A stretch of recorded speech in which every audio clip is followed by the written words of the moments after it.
আজকে প্রচণ্ড বৃষ্টি, সকালে দরজা খুলেই দেখছি বৃষ্টি হচ্ছে আর প্রচণ্ড ঝড় হচ্ছে। আর আমার গাছগুলো মনে হচ্ছে নতুন করে জীবন ফিরে পেয়েছে বৃষ্টির জন্য। আসসালামু আলাইকুম, আশা করি আপনারা ভালো আছেন। আমার কাজিজ কিচেন আপনাদের সবাইকে স্বাগত।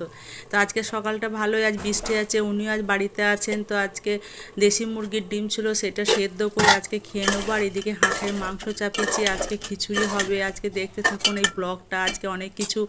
আজকে উনি বাড়িতে থাকলে একটু বেশি কিছুই হয়। তো এই দেখুন আমি একটা ছোটো পেছে নিয়ে চলে যাচ্ছি। আমার টবেতে একটু পুঁই শাক হয়েছে, সেই পুঁই শাক দুটো তুলে নেবো খিচুড়িতে দেওয়ার জন্য।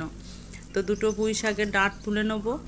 আর বৃষ্টিতে তো বৃষ্টি পেয়ে গাছগুলো সব একদম তাজা হয়ে গেছে, অনেকদিন বৃষ্টি হয়নি, ঝড়ও হচ্ছে। আর এদিকে আমি ঝিঙে আলু বানিয়ে নিয়েছি, এদিকে পটল আলুর ভাজা করব। তো পটল আলু বানানো হয়ে গেছে। এদিকে চাল দিয়ে দিচ্ছি কিছুটা, আর সেই পরিমাণে মুসুরি কলাই দিয়ে দিচ্ছি। নিয়ে এটাকে ভালো করে মিক্স করে ধুয়ে নেবো। ধুয়ে আমি খিচুড়িটা চাপিয়ে দেবো। তো এই বর্ষার এখন তো প্রচণ্ড বৃষ্টি হচ্ছে, এই বৃষ্টির সময় খিচুড়িটা খেতে খুব ভালো লাগবে, আমার খুব ভালো লাগে। উনি বললেন আমি খিচুড়ি খাবো না, আমি ভাত খাবো। তো ওনার জন্য ভাত রান্না করেছি কিন্তু পরবর্তীতে উনি বললেন যে আমি খিচুড়ি খাবো, তার জন্য ওনার জন্য আমাদের হয়ে গেছিলো খিচুড়িতে। তিনটা তো মানুষ, আমরা মা, আমি আর উনি। আর এদিকে পটল আলু ভাজা চাপিয়ে দিচ্ছি। এদিকে পটল আলু ভাজা, উনি বললেন যে পটল আলু ভাজো, পটল আলু ভাজা খাবো খিচুড়ির সঙ্গে। তো পটল আলু ভাজা করছি আর এদিকে খিচুড়ি করছি। আর হাঁসের মাংসটা ভুনা হয়ে গেছে, তো খিচুড়ির সঙ্গে হাঁসের মাংস ভুনা, এদিকে পটল আলু ভাজা, আর সঙ্গে একটু চাটনি থাকবে আর শসা থাকবে, আবার কি চাই।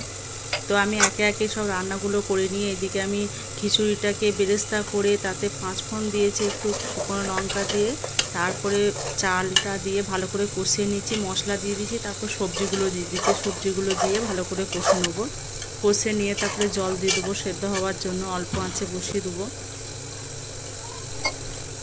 এটাকে জল দিয়ে বসিয়ে দেবো, এটা ফুটতে থাকুক, এটা অল্প আঁচে বসিয়ে রেখে দেবো। এদিকে পটল আলু ভাজাটা আমার প্রায় হয়ে যাবে। এটা ফুটছে, এটাকে আঁচটা অল্প করে দেবো, এটা বসে থাকবে, এটা সেদ্ধ হয়ে যাবে। এদিকে পটল আলু ভাজাটাও হয়ে গেছে। আর একটু দুধের সর ছিল, সেই সরটাকে ভাবছি একটু ঘি করে নিই এর ফাঁকে। তো এইটাকে ভালো করে ঘুরিয়ে এটাকে মাখনটা রেডি করে নিয়ে ঘিটা তৈরি করে নেবো। একটু বরফ দিয়ে দিচ্ছি, তাহলে মাখনটা বসে যাবে।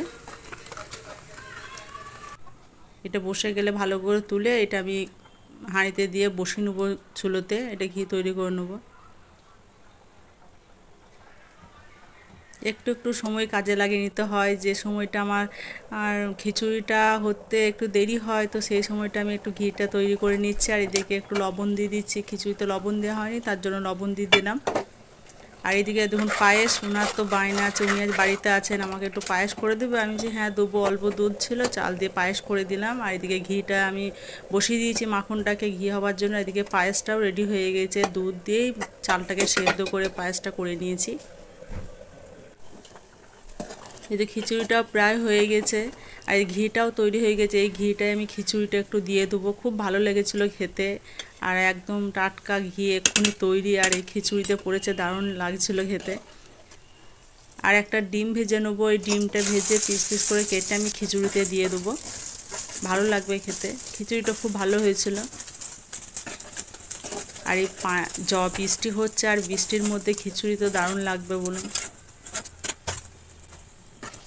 এটা দিয়ে ভালো করে নাড়াচাড়া করে এবার আমাদের গোসল টোসল করে এবার খেতে বসে গেছি হাঁসের ঝোল দিয়ে খিচুড়ি।